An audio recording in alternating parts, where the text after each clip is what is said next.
Election হোক বা না হোক বিএনপি বড় বিপদে পড়বে। এই গভর্নমেন্ট তো একেবারে মানে কি আনঅ্যাকাউন্টেবল, এর তো কোনো জবাবদিহিতে নাই, তাকে কোনো প্রশ্নও করে না কেউ। হ্যাঁ, he is beyond all controversy. দেখেন তাকে কি বলবো, একটা হেড অফ দি গভর্নমেন্ট, তার সারাউন্ডিংস। হ্যাঁ, আচ্ছা শেখ হাসিনা, হ্যাঁ টিরানি, আমি একবার বলছিলাম যে আরে জয় এবং পুতুল কেন প্রশ্ন করে না?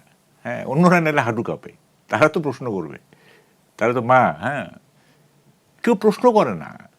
হ্যাঁ, এবং দেখেন এই যে বিএনপি, হ্যাঁ এত কিছু হচ্ছে বিএনপির উপরে, কিন্তু সব কিছুতে ইয়েস, সব কিছুতে ইয়েস, কোনো প্রশ্ন নাই, কোনো ইয়ে নাই, কোনো মানে প্রশ্ন করার জায়গা আছে কিনা।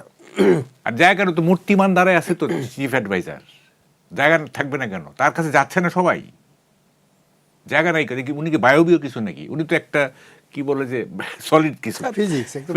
না তাহলে কেন প্রশ্ন করছে না জানি না, এটা এই রহস্য আমার জানা নাই। এই রহস্য কেন জানা মানে হচ্ছে, মানে কতগুলি জিনিস প্রশ্ন করবে না যে এটা কেন হচ্ছে, এটা কেন হচ্ছে, এগুলো হওয়া উচিত না, সব কিছুতে ইয়েস। বিএনপি দেখেন, আমি ওই যে আসাদুজ্জামান রিপনের সাথে একটা টকশো করছি, ওখানে আমি বলছিলাম যে election or no election BNP একটা বড় বিপদে পড়তে যাচ্ছে। হ্যাঁ, এটা আমি বুঝতেছি যে ইলেকশন হোক বা না হোক বিএনপি বড় বিপদে পড়বে, কিন্তু বিএনপি নেতৃত্ব এগুলো বুঝে না। হ্যাঁ, তারা সব কিছুতে ইয়েস। দেখেন একজন তাদের নেতাকে মেরে ফেললো, হ্যাঁ, মির্জা ফখরুল বলতেছে যে বিচ্ছিন্ন ঘটনা এবং এটা দুঃখজনক। চিন্তা করেন কি আপনি? হ্যাঁ, মানে গাছ কমতে কমতে কমতে কমতে 0% হয়ে গেছে। ওই বলে না জিরো কার্বন জিরো ইয়ে। হ্যাঁ, মানে কিছুই নাই পার্সোনালিটি বলতে। একটা দলের এত বড় নেতা, হ্যাঁ, সে এই জিনিসটাকে বলতেছে বিচ্ছিন্ন ঘটনা এবং বলতেছে দুঃখ। সে তো স্ট্রেট বলবে এটার বিচার হবে, তা না হলে মানে আমরা দেখে নিব বিষয়টা, এটা বিচার হইতে হবে। এবং এই যে এতগুলো খুন হচ্ছে না, এত কিছু হচ্ছে, কোনো এগুলোর কোনো মানে সুরাহা হচ্ছে, কোনো হয়েছে কোনো সুরাহা? আমরা যে বহুদিন আগে পুরান ঢাকায় পাথর নিক্ষেপ করে করে করে করে একটা মিটফোর্ডের একটি ঘটনা, মানে ওই যে বলে না যে এই মানুষের মতো নিপুণভাবে হত্যা পশুর পক্ষে সম্ভব না। হ্যাঁ, মানে মানুষ এত সুনিপুণভাবে, এত আর্টিস্টিক্যালি মানে মার্ডার করতে পারে, কিল করতে পারে, কোনো পশু, বাঘও পারবে না, এটা সিংহ পারবে না এত আর্টিস্টিক মার্ডার করতে। কি মানে এইভাবে মানে হয়েছে বিচার, হয়েছে অ্যাড্রেস করছে। জীবনের সব আয়োজন এখানে একসাথে। গত রেজিমে তো বিচারটা সঠিক হয়েছে না, ন্যায্য হয়েছে না অন্যায্য হয়েছে, সেটা পরে বিতর্ক।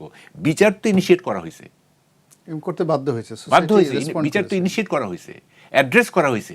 সেইটা ধরেন যে নিজের পক্ষে নিয়ে আসার চেষ্টা করছে, অথবা সেটা হইতে পারে, but all the crimes were addressed.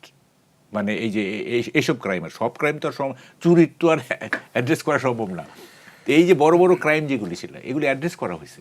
হ্যাঁ, তো ইভেন ওই যে আপনার যে প্রদীপ, না ওই যে ওসি প্রদীপ, তাকেও কক্সবাজারের ওসি, বেনজির কি করে না, তার সরকারের একদম ঘনিষ্ঠ লোক, বেনজিরকে ধরা হয়নি, পালাই যেতে বাধ্য হয়েছে শেখ হাসিনার জামানতে। হ্যাঁ, তো এখন কি মানে একটা জিনিস দেখান যে এই জিনিসটা অ্যাড্রেস করা হয়েছে, একটা দেখান আপনি। আমি তো বলি যে দেখেন, আমরা যারা সমালোচনা করছি আমরা প্রশংসাই করতে চাই, আমাদের সুযোগ দেন, আমরা সুযোগ না দিলে কীভাবে প্রশংসা করবো? এবং যেগুলি করা সেগুলি করছি। যেমন ধরেন গুম হচ্ছে না, করছি, গত রেজিমে হয়েছে গুম। যেমন এই আইন শৃঙ্খলা বাহিনীর হাতে কেউ নিহত হচ্ছে না, পাবলিক লেভেলে হচ্ছে, যদিও গোপালগঞ্জে 5 জন মেরে ফেলছে, যাই হোক করতেছি, রেমিটেন্স ভালো বলতেছি।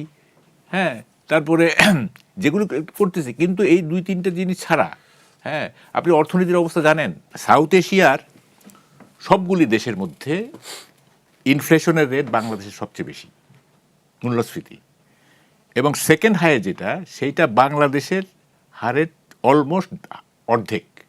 তাহলে বাকিগুলোর অবস্থা কত নিচে? এই হচ্ছে মূল্যস্ফীতির অবস্থা গেল। এটা জিডিপি কি অবস্থা? 3 পয়েন্ট কত যেন, এটা কত ছিল?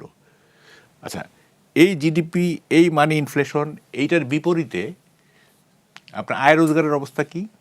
আপনি ওয়ার্কিং ক্লাসের কাছে যান, তার প্রত্যেকটা রিক্সাওয়ালা বলতেছে আমি তো রিক্সায় চড়ি সিএনজিতে, আমার তো গাড়ি নাই, সিএনজিতে চড়ি।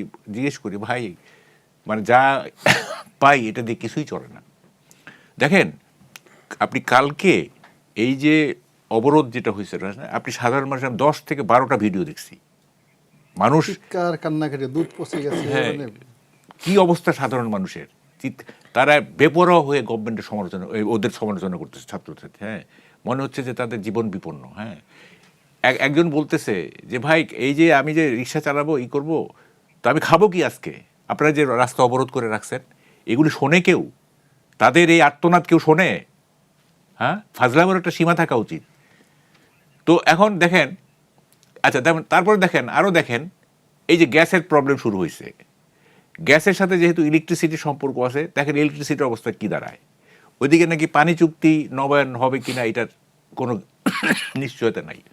তো যদি পানি না, তাহলে মানে কঠিন এক পানি সংকটের যদি দিকে না যাচ্ছে। থাকে, গ্যাস যদি না থাকে, গ্যাসের কারণে যদি ইলেকট্রিসিটি না থাকে, ইনভেস্টমেন্ট যদি না থাকে, ইনভেস্টমেন্ট দেখলাম তো যে এই আমলের ইনভেস্টমেন্ট সবচেয়ে খারাপ, সবচেয়ে নিচে আর কি।